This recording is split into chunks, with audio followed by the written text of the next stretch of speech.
What's up, everybody? I am done with my morning cardio. I am all showered up, cleaned up, have a cup of joe in my hand, and I am ready to talk about lovely fasted cardio. Who doesn't love cardio and who doesn't love being hungry? So why don't we just smash the two together and let's form this beautiful thing called fasted cardio. So there are three primary reasons why I do fasted cardio. First being fat loss, so I'm able to, burn through calories and really just get at these fat stores and kind of get my physique that I'm working towards and am able to maintain. Second reason for fasted cardio is performance. So I'm running on an empty stomach, I feel good, I feel light, I can go faster, longer, harder. And third reason that I do fasted cardio is that it kind of gives me an excuse to eat a lot. So first, let's talk about reason one, right? So faster cardio leading to fat loss. There's nothing in your stomach. Your body needs some sort of energy source, and especially when I'm combining it with intermittent fasting, which hence fasted cardio, it needs to get its energy source from somewhere else. So what I've been doing is with the fasted cardio, I'm going at a steady heart rate. So I'm gonna call it zone 2. My heart rate isn't really jumping up unless I'm doing some hills. But typically when I do hit some sort of incline, I slow down the pace quite a bit.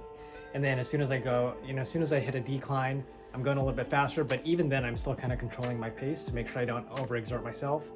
And I feel like when you do overexert yourself, that's when you're pushing into the territory of burning muscle for fuel instead of fat. And reason number 2 for fasted cardio is performance. So I have goals in mind that I want to achieve physically. Right, so I want to compete in some killer endurance events, half Ironman, Ironmans. I want to travel around the world, take my wife to do these Ironman events or do these killer triathlon, duathlon events to really test myself physically, as I've never been an athlete. I've never been an athlete my entire life. I've kind of just been in the middle of everything, a doer of all and a master of none. So right now I'm kind of narrowing my focus, and I think I've kind of found my stride when it comes to endurance events and physicality and becoming fit. So that's part of the reason why I'm doing it. Third reason, probably my favorite at least, is eating. So the beauty about it is I've gotten myself to a lean amount of body fat that I can kind of play in maintenance mode and kind of playing around. So right now I'm probably hovering between, 12 and 15% body fat. So you can see the shape of my abs, but it's not really well defined.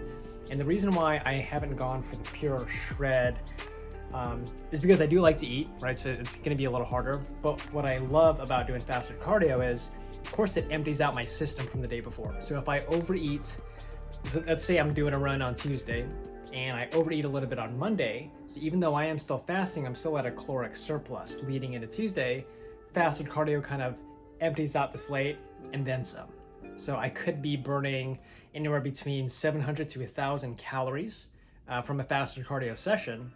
And if I was at an overage of 300, then it would kind of balance out to where I'd be negative 400. And especially with what my goals are physically and trying to build up some muscle mass and kind of stay in maintenance mode, I'm then able to pound on those additional 400 calories onto my meals for the day. So I think my base right now is around 1,600. So I'd add that 400, so I'd have a 2,000 calorie base in terms of what I'm trying to do. And the beauty about it is when I do really long cardio sessions, so maybe anything over 10 miles, you're adding on anywhere between 8 to 1,500 calories on top of what I'm already trying to eat, as I'm trying to stay steady. So those days, I eat a lot, but my diet is still really clean for the most part. I mean, I do cheat every now and then, maybe get a sandwich or a burger, but I'm having to eat a lot more. And plus with healthy eating and clean eating, I'm able to really, beef up how much I eat depending on what it is, and I feel full and satisfied. So that does sound pretty gluttonous, but that is, the third benefit of doing fasted cardio, and why before you do a cardio session, so like before you do a half marathon on an empty stomach, I'd say wait hold on, listen to your body. If you've already started or are doing intermittent fasting, then it's a little bit easier because then you're including some activity kind of on the latter end of your fasting schedule. But if you're new to it, if you're eating, 3, 4, 5 meals a day and you're constantly having some calories in your stomach, I'd say just take it, play it by ear. Fasted cardio has worked really well for me. I think it'll continue to do so. And I'm still playing around with, with my goals and what I'm trying to do. So this may change in the future. But for right now, I do all of my cardio sessions on an empty stomach, and it's typically towards the latter end of my fast. And I'm eating probably 2-3 hours afterward. That's my little rant on fasted cardio. There are a ton of resources in terms of fasting, cardio, and then of course fasted cardio altogether. There's a ton of good content out there. I would say, do your homework before you jump into this. Just make sure you know yourself, know your limits. But I've been doing it for many months now, and I think it's worked pretty well for me. So let me know if this works well for you. Let me know if you've adopted fasted cardio into your training regimen, and I'd love to see how you're doing, see the results. I'm really active on social, so Instagram, Facebook. I'm getting a little bit more active on YouTube, but in terms of comments, I'm always responding, and I'm always doing some forward reaches on YouTube as well. So thanks, and catch you next time.